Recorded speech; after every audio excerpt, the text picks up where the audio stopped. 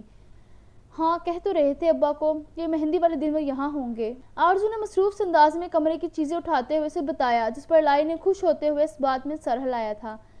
آپی, جمال چچا کا دل بہت بڑا ہے نا. ہم نے ان کے ساتھ بالکل اچھا نہیں کیا لیکن وہ کتنے اچھے ہیں. آپ کی شادی کا سارا خرچہ وہ اٹھا رہے ہیں ورنہ ہماری پھوپھو نے تو کوئی کسر نہیں چھوڑی تھی اس گھر کو گروی رکھوانے میں. لائی نے جمال صاحب کی فراق دلی سے متاثر ہوتے ہوئے اپنے خاندان والوں کا ذکر کرتے ہوئے افسوس سے کہا جو کہ اتنے مشکل وقت میں بھی اس کے ابا کی مدد کرنے کے بجائے انہیں گھر گروی رکھوانے پر اصرار کر رہے تھے. یہ تو ہے, بس چچا ہی اچھے ہیں. ویسے بھی ان کے پاس بہت دولت ہے, چند لاکھ خرچ کرنے سے انہیں کوئی فرق نہیں پڑے گا. آرزو نے اس کی بات سے اتفاق کرتے ہوئے کہا اور ساتھ ساتھ الماری کھول کر لائی کے کپڑے درست کر کے رکھنے لگی. آپی, ایک اور بات پوچھوں؟ لائی نے اپنے چپس کا پیکٹ ایک طرف رکھتے ہوئے ٹشو سے ہاتھ صاف کر کے آرزو کے تاثرات دیکھتے ہوئے محتاط سے انداز میں پوچھا. اس کی بھوری آنکھوں کے کانچ میں ایک چمک سی ابھری تھی. پوچھو. آرزو نے ہنوز مصروف انداز میں اجازت دی تھی جبکہ وہ اس کے لہجے کی سنگینی اور محتاط انداز سے پہلے ہی سمجھ چکی تھی کہ وہ کیا پوچھنا چاہ رہی ہے. کیا وہ بھی آئیں گے آپ کی شادی میں؟ لائی نے دھڑکتے دل سے اس کے بارے میں سوال کرتے ہوئے پوچھا جبکہ اس کا نام لینا تو جیسے اپنی دھڑکنوں میں طوفان برپا کرنے کے مترادف تھا. لائی. آرزو الماری بند کرتی ہوئی تھکے سے انداز میں اس کا نام پکارتے اس کے قریب آئی تھی. اس کے انداز میں لائی کے لیے پرواہ تھی. مت نام لیا کرو اس کا. تم جو خواب دیکھ رہی ہو وہ کبھی پورا نہیں ہوگا. میں نہیں چاہتی کہ تمہارا چھوٹا سا دل ٹوٹے. وہ بالکل اپنی ماں جیسا پتھر دل ہے. اس کی خواہش مت کرو, وہ اس قابل نہیں ہے. آرزو نے اس کے ریشمی بال سنوارتے ہوئے نرمی سے سمجھایا. اس کے لہجے میں لائی کے لیے بہت محبت تھی. اس کی باتوں پر لائی نے سر جھکا لیا تھا کیونکہ وہ جانتی تھی کہ آرزو اس کا نام سننا بھی پسند نہیں کرتی. اپنی قسمت کے اس فیصلے پر اس کی آنکھیں بے ساختہ ہی نم ہوئی تھی. وہ جب بھی سوچتی تھی کہ وہ اس کا نہیں ہو سکتا تو اسے اپنی بے بسی پر بہت رونا آتا تھا. آرزو اس کی آنکھوں میں نمی دیکھتی ایک سرد سانس خارج کر کے رہ گئی. وہ کیسے اس کے کورے دل سے اس شخص کا نام ہٹاتی, اسے سمجھ نہیں آیا. خبردار جو میرے سامنے یوں منہ لٹکا کر بیٹھی, چلو اٹھو اور جا کر تیار ہو کر آؤ. میں یہ سب سمیٹ لوں, اس کے بعد ہمیں بازار جانا ہے. بہت کام پڑا ہے اور وقت بالکل بھی نہیں ہے. آرزو نے اجرت میں کہتے ہوئے اس کا ایک استری شدہ سوٹ الماری سے نکال کر اس کے ہاتھ میں تھمایا تھا جس پر لائی اس بات میں سر ہلاتی چینج کرنے چلے گئی اور آرزو فٹافٹ اپنا کمرہ سمیٹ کر خود بھی تیار ہو گئی. آدھے گھنٹے بعد ان دونوں کا رخ مارکیٹ کی طرف تھا اور بلا شبہ وہ لائی کی ساری توجہ اس شخص سے ہٹانے میں کامیاب رہی تھی. وہ ایک بہت ضروری میٹنگ میں مصروف تھا جب مسلسل 2 دفعہ اس کا سائلنٹ موڈ پر لگا موبائل وائبریٹ ہوا تھا اس نے ایک سرسری سی نگاہ اسکرین پر جگمگاتے نمبر پر ڈالی اور اپنی میٹنگ جاری رکھی تھی۔ میٹنگ کے ختم ہوتے ہی وہ ان سب کو کام پر لگ جانے کا کہتا اپنے آفس سے باہر نکلا تھا اور کوریڈور سے گزرتے ہوئے اس نے پھر سے آتی کال پک کی تھی۔ وہ مکمل یونیفارم میں ملبوس وجاہت کا شاہکار باروب شخصیت کا حامل جہاں سے گزرتا وہاں موجود لوگوں کو خود کو دیکھنے پر مجبور کر دیتا۔ جب میں کال پک نہ کروں اٹس مین آئی ایم بزی، وہ اس کی کال اٹھاتا ناگواری سے بولا تھا۔ اس کی کشادہ پیشانی پر 2 بل پڑے تھے۔ سوری سر، میں نیکسٹ ٹائم دھیان رکھوں گا۔ دوسری جانب موجود شخص فوراً شرمندہ ہوتا معذرت کرتا ہوا بولا تھا۔ کیا رپورٹ ہے؟ ان کی طبیعت کیسی ہے اب؟ وہ کوریڈور سے گزر کر سیڑھیاں چڑھتا ہوا اپنے آفس کی جانب بڑھتے ہوئے پوچھ رہا تھا۔ سر، میں ان پر نظر رکھ رہا ہوں لیکن ان کی طبیعت دن بہ دن مزید خراب ہو رہی ہے۔ مجھے لگتا ہے کہ اب آپ کو ان سے مل لینا چاہیے، ہمیں زیادہ دیر نہیں کرنی چاہیے۔ وہ محتاط انداز میں ان کی کنڈیشن کے بارے میں آگاہ کرتے ہوئے بولا۔ میں کل آؤں گا، تم ان کا خاص خیال رکھنا۔ اپنی آمد کی اطلاع دیتے ہوئے اس نے کال کاٹ دی تھی اور پھر اپنی سیٹ پر جا کر بیٹھا۔ اس کی نظریں بے ساختہ سامنے دیوار پر لگے کیلنڈر پر گئی تھی۔ اسے کچھ یاد آیا تھا جس پر عمل کرنے کا سوچتا وہ اس کی خوشی کی خاطر اس دن کو اس کے لیے یادگار بنانے کے بارے میں پلاننگ کرنے لگا۔ اس کے لیے یقیناً اسے اپنی فیملی کی مدد درکار تھی جس پر اس نے آج ڈنر کے بعد ان سے بات کرنے کا سوچا تھا۔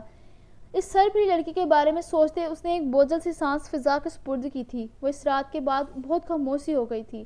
سہار نے اسے دیکھا تھا کہ اس رات کے بعد اس نے اس کے ساتھ کوئی لڑائی نہیں کی تھی بلکہ وہ تو اس کی جانب دیکھنے سے بھی گریزا تھی۔ اس کے چہرے پر پھیلی اداسی اور آنکھوں کی ویرانی اسے مضطرب کر رہی تھی۔ ضرور کوئی بات تھی جس کا اس نے گہرا اثر لیا تھا، تبھی تو وہ ہر وقت گہری سوچوں میں ڈوبی ارد گرد سے لاپرواہ نظر آتی تھی۔ سہار کے دل نے اس کے چہرے پر مسکراہٹ دیکھنے کی تمنا کی تھی اور اس کی مسکراہٹ کے لیے وہ دن رات کوشش کر رہا تھا جو کہ انقریب رنگ لانے والی تھی۔ وہ شاید اس دنیا کا پہلا محب ہوگا جو اپنی محبوبہ کے لیے اس دنیا کی ساری خوشیاں خریدنے کے بعد بھی خالی ہاتھ رہ جانے والا تھا، کیونکہ وہ خود غرض نہیں تھا۔ اس نے بس اپنا وعدہ پورا کرنا تھا جس کے بعد عین کانٹریکٹ کے مطابق اسے اپنے دل کی خواہش سے یکسر مختلف فیصلہ کرنا تھا، کیونکہ وہ اس کی خوشی کی خاطر کچھ بھی کر سکتا تھا۔ اس کی قسمت میں محبت کا قیام مختصر ہی رہا تھا، اسے دائمی خوشیاں کم ہی راس آتی تھیں۔